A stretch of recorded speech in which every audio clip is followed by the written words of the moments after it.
Welcome to the Salmon Runs YouTube. Enjoy the video. In this video, I will explain how to change your Mini Cooper key fob battery.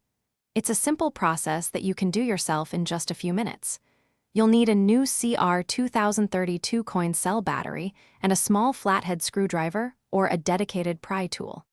Having the right tools makes this task quick and easy, saving you a trip to the dealership. First, locate the small silver button on the side of your key fob. Press this button and pull out the integrated metal emergency key. This key isn't just for emergencies, it's also your primary tool for opening the fob. Insert the tip of the metal key into the small slot on the fob and gently twist or pry to separate the two halves of the casing. Be gentle to avoid any damage. Once the fob is open, you'll see the old battery. Take a moment to observe its orientation, noting which side is facing up. Most Mini Cooper fobs use a CR2032 coin cell battery.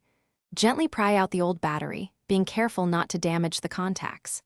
Then, insert your new CR2032 battery, ensuring the positive side, usually marked with a plus sign, faces upward, just like the old one. Now, it's time to put everything back together.